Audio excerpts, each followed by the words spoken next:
В необятната Вселена всичко е взаимно свързано.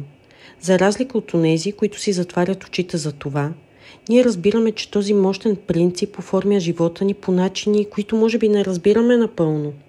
Законът за привличането гласи, че подобното привлича подобно. Това означава, че енергията, която излъчвате чрез вашите мисли и чувства, привлича подобни енергии обратно към вас.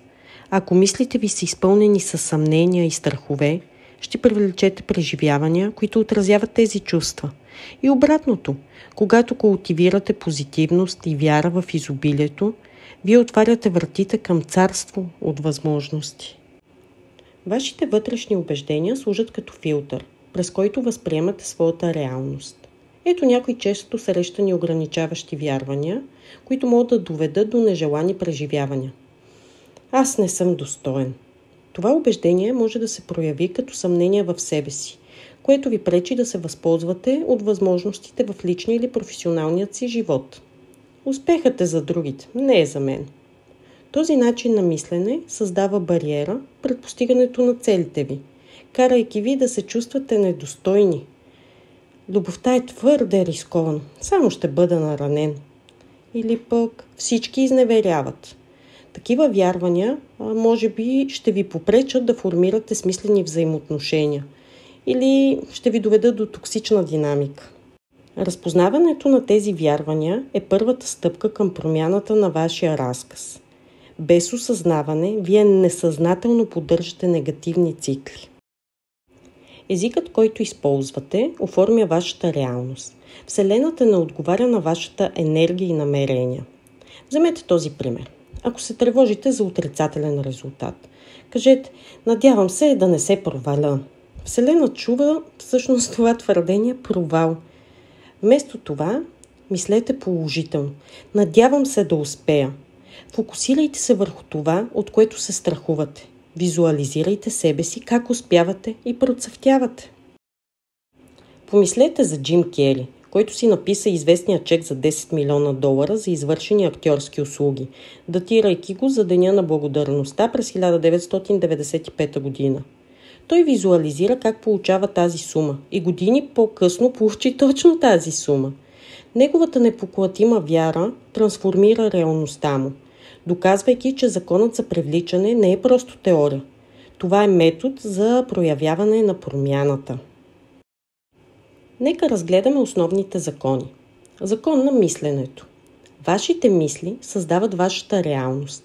Редовно проверявайте какво мислите, тъй като тези мисли могат да бъдат вашите най-големи съюзници или най-лоши врагове. Закона за изобилието. Вселената е изобилна. Променете мисленето си. Утвърждения като има много за всеки, включително и за мен, могат да променят гледната ви точка, отваряйки ви към нови възможности за растеж. Закон за получаването. Вие привличате това, което смятате, че сте способни да получите. Ако се съмнявате в стойността си, работете върху себеутвърждаването си. Помислете за вашите постижения и стойността, която носите със себе си. За да използвате ефективно закона за привличането, помислете за следните приложими стъпки. Започнете всеки ден с утвърждения, които укрепват вашата стойност и цели. Например, застанете и си кажете: аз съм достоен за любов, успех и щастие. Създайте си табло с визия или прекарвайте време всеки ден, визуализирайки целите си. Свържете се емоционално с това. Признайте и бъдете благодарни за това, което вече имате. Благодарността повишава вибрациите ви и привлича повече позитивизъм в живота ви. Ангажирайте се с хора и съдържание, което ви повдига. За да промените наистина живота си, трябва да се изправите и да разрушите ограничаващите вярвания, които са ви пречили досега.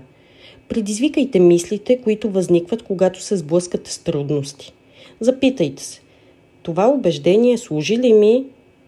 Ако беше вярно обратното? Чрез активно формулиране на тези вярвания може да промените реалността си. Не забравяйте, че промяната изисква време и ангажираност, но наградите са дълбоки. Законът за привличането не е просто мистична концепция. Това е инструмент за трансформация и овластяване. Като поемете отговорността за вашите мисли, вярвания и действия, можете да пренапишете историята си. Пътуването може да е предизвикателство, но е богато на потенциал и обещания. Прегърнете това знание като катализатор за промяна. Както обещах, следващото видео ще бъде поглед върху женската енергия. Какво всъщност представлява тя и ще ви запозная с руска практика за отключване на потока на изобилието.